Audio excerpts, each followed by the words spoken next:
Hello dear students, this is Vishal sir from Ikra High School. Today we will conclude chapter 9 from standard 10 NCERT syllabus. Our today's topic will be sex determination. Let's read the chapter. We have discussed the idea that the two sexes participate in sexual reproduction must be somewhat different from each other for a number of reasons. How is the sex of a newborn individual determined? Different species use very different strategies for this. Some rely entirely on environmental cues. Thus, in some animals, like a few reptiles, the temperature at which fertilized eggs are kept determines whether the animal developing in the egg will be male or female. In other animals, such as snails, individuals can change sex, indicating that sex is not genetically determined. However, in human beings, the sex of the individual is largely genetically determined. In other words, the genes inherited from our parents decide whether we will be boys or girls. But so far, we have assumed that similar gene sets are inherited from both parents. If that is the case, how can genetic inheritance determine sex? So, dear students, in this section, we have read about sex determination. Now, what actually is sex determination? A sex determination system is a biological system that determines the development of sexual characteristic in an organism. That means whether the new organism will be male or female. Most organisms that create their offspring using sexual reproduction have two sexes. Also, many vertebrates including mammal, bird, amphibian and some reptile exhibit genetic sex determination where males or females are produced based on the sex chromosomes. In reptiles, the sex of the offspring is determined by temperature that they are given, while some other animals like snail have the capacity to change their sex from male to female or vice versa according to their need. Now, in the further section, we'll study about how sex is determined in human beings. The explanation lies in the fact that all human chromosomes are not paired. Most human chromosomes have a maternal and a paternal copy, and we have 22 such pairs. But one pair, called the sex chromosome, is odd in not always being a perfect pair. Women have a perfect pair of sex chromosome, both called X, but men have a mismatched pair in which one is normal sized X while the other is short one called Y. So women are double X while men are X and Y. Now can we work out what inheritance pattern of X and Y will be? As figure 9.6 shows, half the children will be boys and half will be girls. All children will inherit an X chromosome from their mother regardless of whether they are boys or girls. That means children, the new fetus may be a male or a female. It does not depend by the chromosomes of a female. Mother chromosomes are both X chromosomes, while the father's chromosomes have a mismatched chromosome. One is X, the other one is Y. Thus, the sex of the children will be determined by what they inherit from their father. A child who inherits an X chromosome from her father will be a girl, and the one who inherits a Y chromosome from him will be a boy.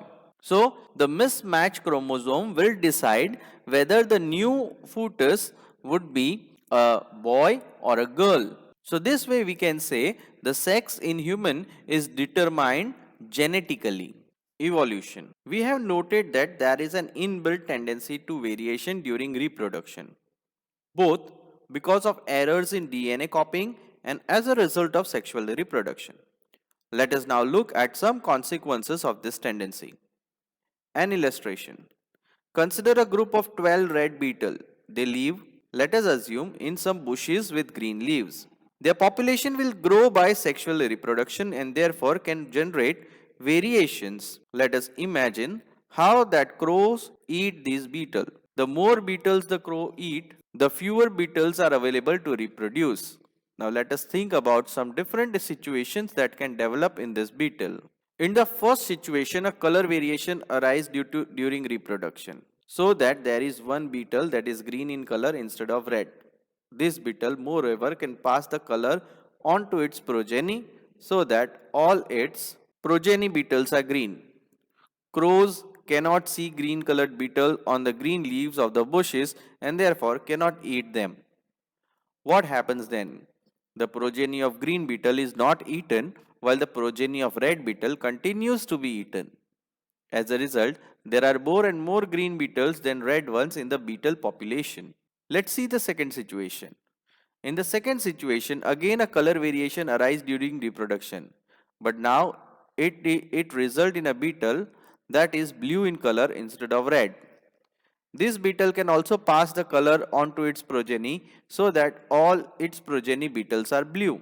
Crows can see blue colored beetles in the green leaves of the bushes as well as they can see red ones and therefore can eat them. What happens initially? In the population, as it expands, there are few blue beetles but most are red. But at this point, an elephant comes by and stamps on the bushes where the beetles live. This kills most of the beetle. By chance, the few beetle that have survived are mostly blue. The beetle population slowly expands again. But now the beetles in the population are mostly blue. It is obvious in both the situation what started out as a rare variation came out to be a common characteristic in the population.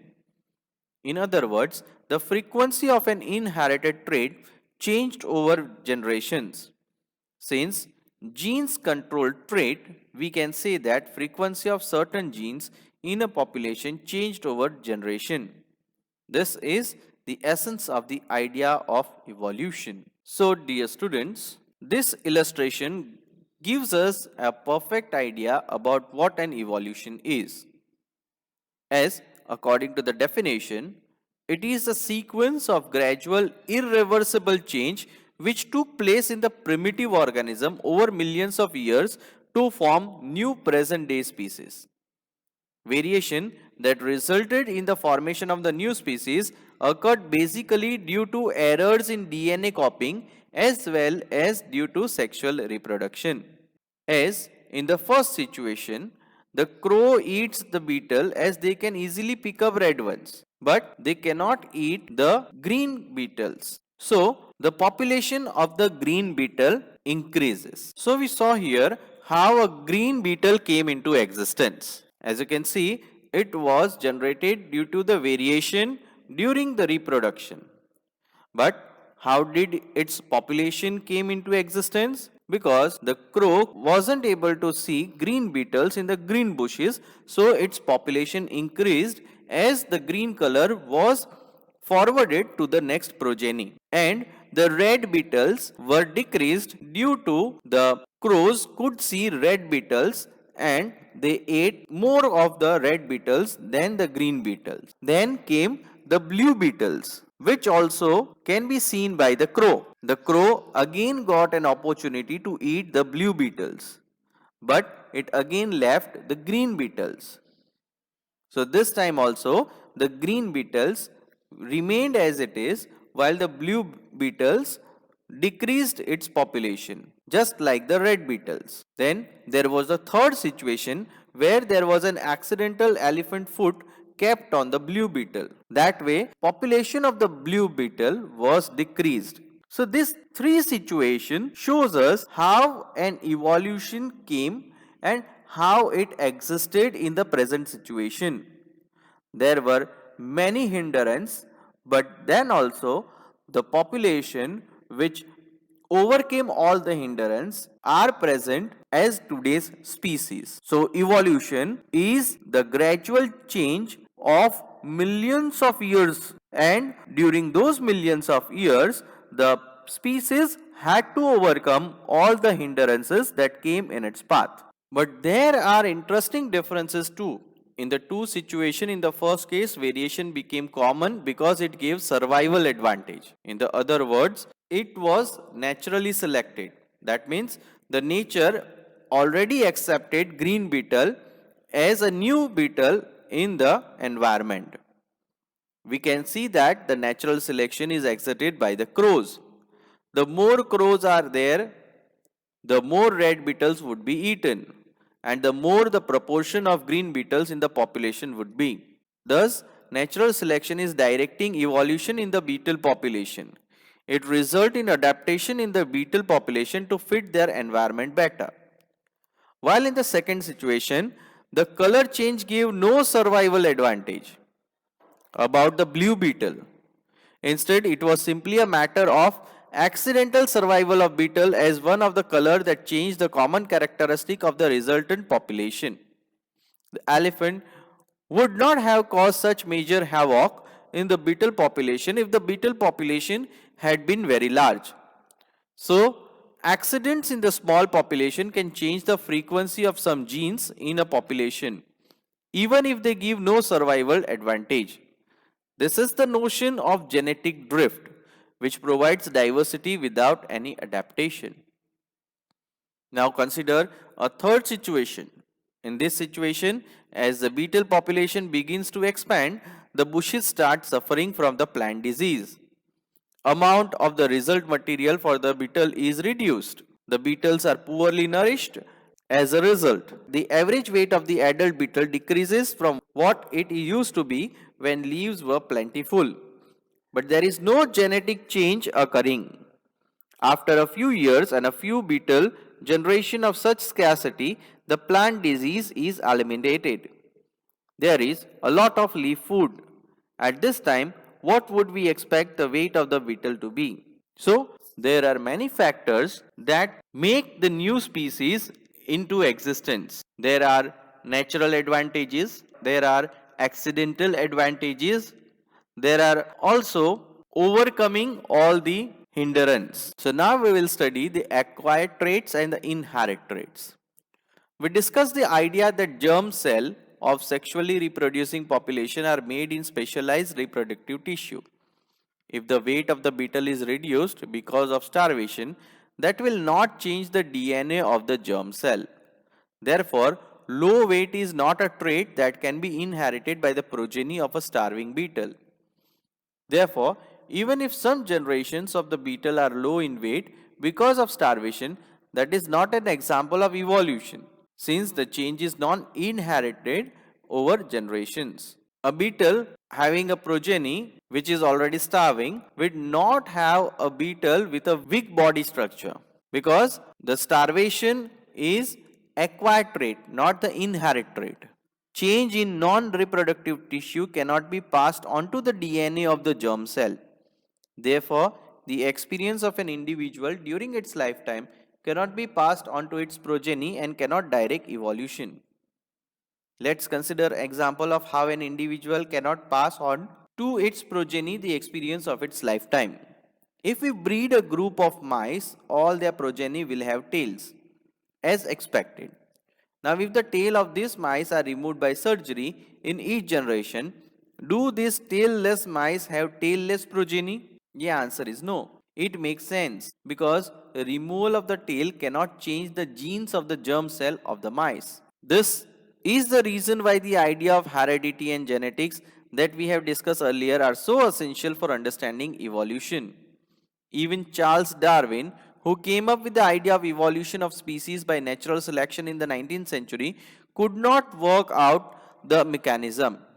It is ironic that he could have done so if he had seen the significance of the experiment his Austrian contemporary Gregor Mendel was doing. But then Mendel too did not notice Darwin's work as relevant to his. So, dear children, there are four main factors that must be present in order for natural selection to happen in any environment. That means for the evolution to exist in the present living environment. The first one is overproduction of offspring. This gives the example of green beetles, where its population increased as they weren't been able to detect by the crow. The second one is variation. Here, the red beetle were easily eaten by the crow due to their easy appearance among the green bushes, while the green beetle could survive as the crow weren't able to see green beetle but only red beetle among the green bushes. Then we have natural selection and survival for the fittest. That becomes the major cause for an individual to go through the phase of evolution and still remain existent in the present environment. We also studied about the traits, acquired traits and inherited traits. Trait means characteristics. Inherited traits are due to the DNA copying from parent to their next generation. The change of color in the green beetle can be considered as an example of inherited trait, where the green color was succeeded to the next progeny from the green beetle. While the acquired trait means the change occurred due to the starvation among the beetle that became prominent as the bushes suffered a plant disease and eventually there were now less leaves for the beetle to consume. But that doesn't enable the beetle to reproduce weak progeny. Whenever the bushes regain its fullness, the beetle would again become big and healthy. Speciation. What we have seen so far is microevolution. That means that the changes are small even though they are significant. Also, they simply change the common characteristic of a particular species. But this does not properly explain as how new species came into existence. That can be said to have happened only if this group of beetle we are thinking about splits into two populations that cannot reproduce with each other. When this happens, they can be called two independent species. So, can we extend the reasoning we have used above to explain such speciation? Consider what would happen if the bushes the beetle feed on are spread widely over a mountain range. The beetle's population become very large as a result. But individual beetles feed mostly on few nearby bushes throughout their lifetime. They do not travel far. So in this huge population of beetle, there will be subpopulation in neighborhood. Since male and female beetles have to meet for reproduction to happen, most reproduction will be within this subpopulation. Of course, an occasional adventurous beetle might go from one side to another, or a beetle is picked up by a crow from one side and dropped in the other side without being eaten. In either case, the migrant beetle will reproduce with local population. This will result in the genes of migrant beetle entering a new population. This kind of gene flow is bound to happen between populations that are partly but not completely separated. If, however, between two such subpopulations, a large river comes into existence, the two populations will be further isolated. The level of gene flow between them will decrease even further. Over generation, genetic drift will accumulate different changes in each subpopulation. Also, natural selection may also operate differently in these different geographic locations. Thus, for example, in the territory of one subpopulation, crows are eliminated by eagles. But this does not happen for the other population, where crow numbers are very high. As a result, the green variation will not be selected at the first sight, while it will be strongly selected at the second. Together, the process of genetic drift and natural selection will result in these two isolated subpopulation of beetle becoming more and more different from each other. Eventually, members of these two groups will be incapable of reproducing with each other even if they happen to meet. There can be number of ways by which this can happen. If the DNA changes are severe enough, such as a change in the number of chromosomes, eventually the germ cells of the two groups cannot fuse with each other, or a new variation emerge in which green female will not mate with red male, but only with green male. This allows very strong natural selection for greenness. Now, if such green female beetle meets a red male from the other group, her behavior will ensure that there is no reproduction between them.